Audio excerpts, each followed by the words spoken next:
लाल नहीं उस लाल को ले निहार।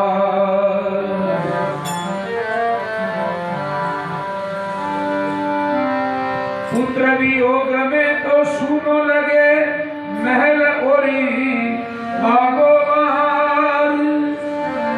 पुत्र वियोग में राजा खेलन चले शिकार।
यूं कह रहे हो आयो नहीं श्रवण कुमार।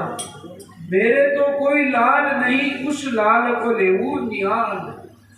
दशरथ के कोई संतान नहीं थी तो वो श्रवण कुमार को ही मान के विचार करता कि वो आएगा तो मैं उससे ही लाड प्यार कर लूंगा।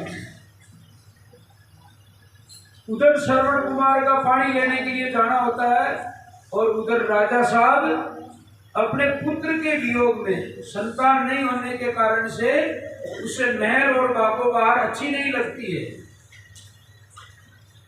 उस एकांत को भुलाने के लिए वो सिंह की शिकार के लिए जंगल में जाते हैं। सुबह से शाम हो आई कोई शिकार नजर नहीं आई। एक तालाब भरा वहां जा रहे। फिर राजा विचार करता है कि शिकार नजर नहीं आया है तो वो एक तलैया भरी हुई थी उसके पास में जाके छिप जाते हैं। तो ऐसे तो शिकार मिला नहीं है तो कोई पानी पीने के लिए आएगा और उसी समय हम उसका शिकार कर देंगे। फिर वहां से वो राजा साहब एकदम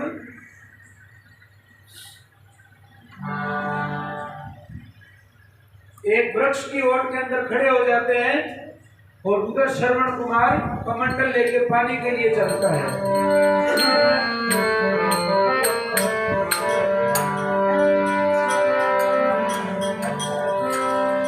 एक वृक्ष की ओट में तो राजा थे सिंह की तलाश में।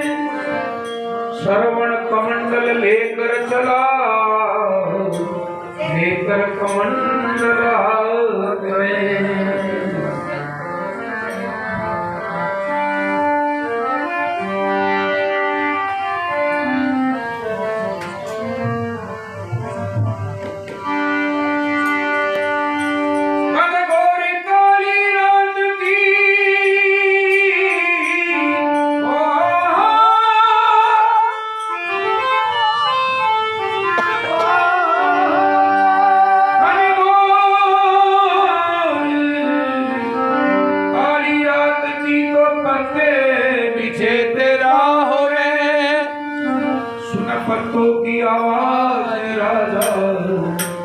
बाण लीनो हाथ में।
भगवान की जय हो। एक वृक्ष की ओट में राजा थे सिंह की तलाश में। से कमंडल लेके जल लेने के लिए जाना होता है और राजा साहब एक वृक्ष की ओट में धनुष बाण लेके खड़े हो जाते हैं। घनघोर काली रात थी, पत्ते बिछे थे पांव में, सुन पत्तों की आवाज राजा बाण लीनो हाथ में।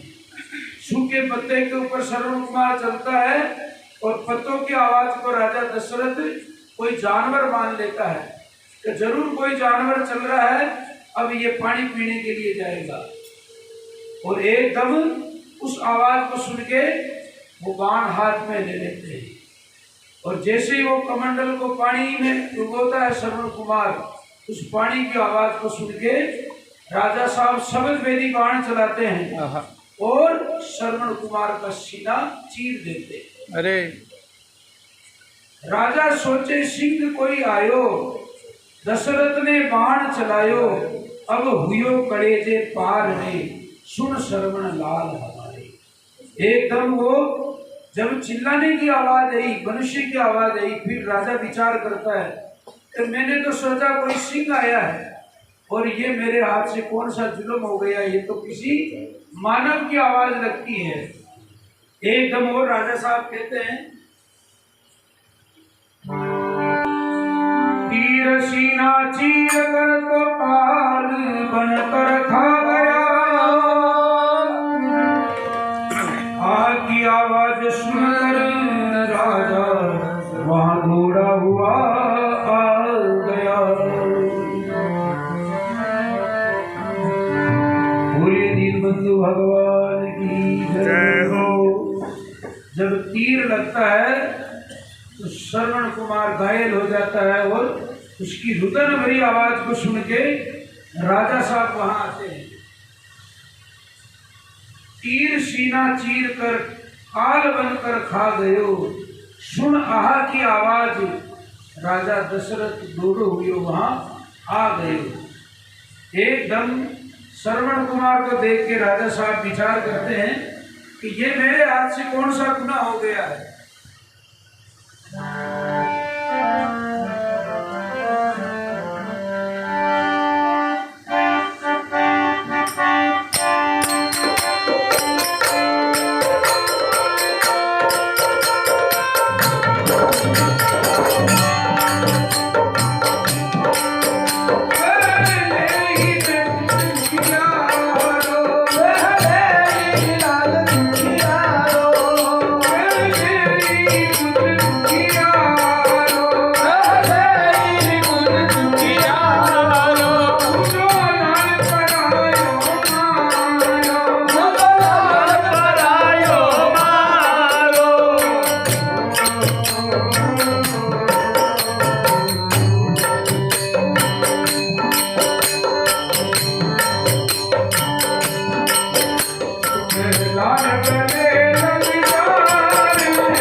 धीरज धरो और हिम्मत करो, किस पात्र को जल से भरो। प्यासे है मेरे माता पिता, तो तुम मेरे मरने का फिक्र नहीं करो।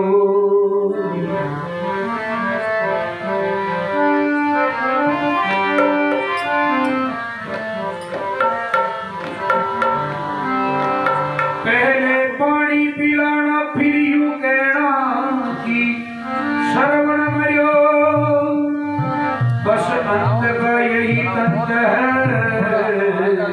इतनी कृपा राधन मुझ पर करो।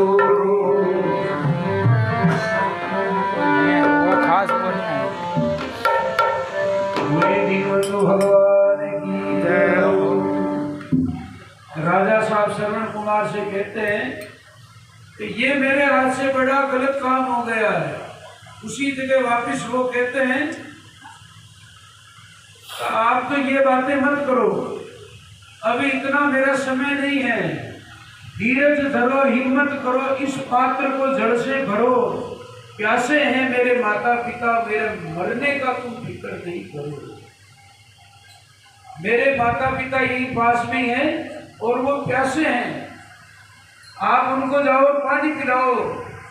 मगर एक बात ध्यान रखना, पहले पानी पिलाना फिर यूं कहना कि श्रवण मरियो, बस अंत का यही अंत है। इतनी सी कृपा मुझ पर करो।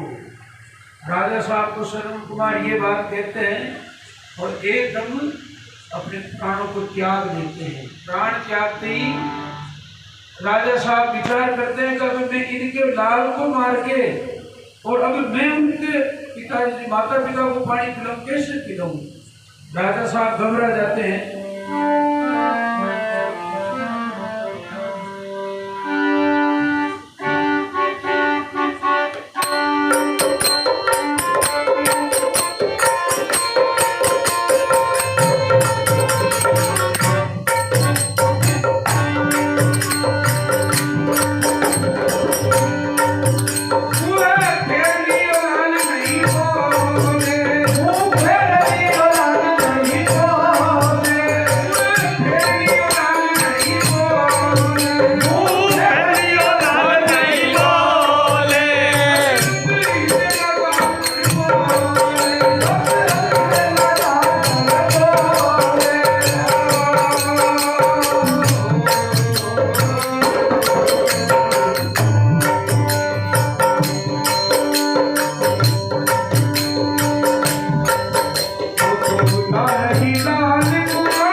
क्या माता पिता के हाथ में तो धर दीनो नीर सूटू बेटा का परयो थर थर थर कांपे शरीर। जय हो।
जय हो।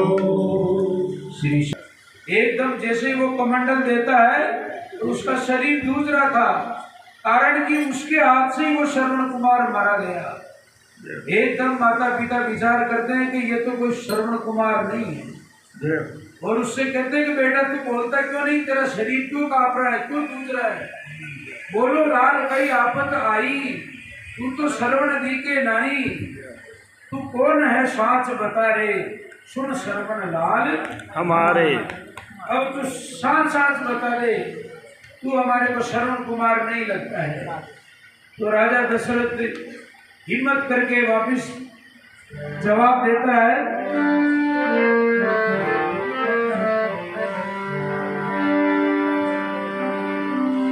काल बन कर खा गयो,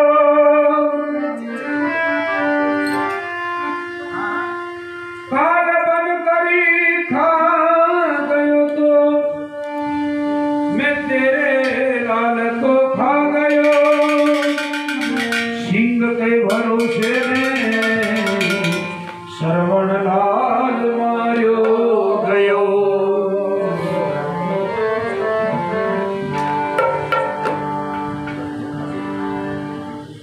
बोली सद्गुरु भगवान की जय हो। काल काल नहीं मैं काल हूँ, मैं श्रवण नहीं मैं काल हूँ, जो काल बनकर श्रवण को खा गयो, सिंह के भरोसे मार कर मेरे लाल को तो आज आछो हे स्वागत करियो कौन से जन्म को बदलो राजन इस जन्म में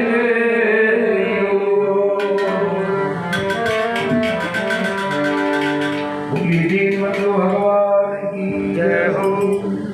पिताजी कहते हैं कि राजा साहब आप तो हमारे स्वागत करने के लिए खड़े थे और ये कौन सा स्वागत कर दिया, जीवन ही हमारा छीन लिया हमारे पुत्र का। मार कर मेरे लाल को आछू से स्वागत करियो।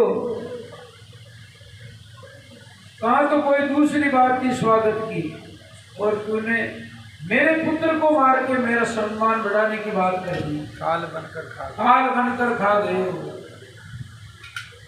ये कहते हुए वो दोनों ही माता पिता श्रवण कुमार की मरने की बात को सुनते ही एकदम रोते हैं, कुल्लाते हैं।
भगवान की जय हो। बड़ा सा मेरो तो दीपक राजन बुझ गयो, तेरो भी यूं ही बुझ जाए। चार पुत्र होंगे राजन, पर काम एक नहीं आएगा।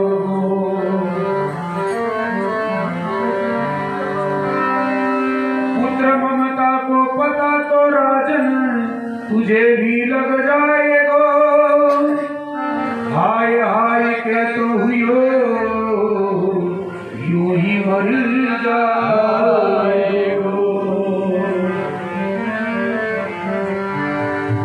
भगवान की जय हो। श्रवण कुमार के पिताजी कहते हैं कि मेरो तो दीपक बुझ गयो। मेरा दीपक कौन सा, जो मेरा पुत्र था वो तो मर गया। तेरो भी यूं ही राजन बुझ जाएगो। चार पुत्र होंगे मगर काम एक नहीं आएगो। और फिर पुत्र ममता को पतो राजन तुझे लग जाएगो, तू भी यूं ही हाय हाय करते हुए मारी जाएगी। ये श्राप दे देते हैं ऋषि शांतनु जी, श्रवण कुमार के पिताजी राजा साहब को। ये श्राप दिया जो श्राप आगे जाके वरदान बन गया और त्रेता युग में भगवान राम जी का फिर अयोध्या में अवतार होता है।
भगवान की जय हो।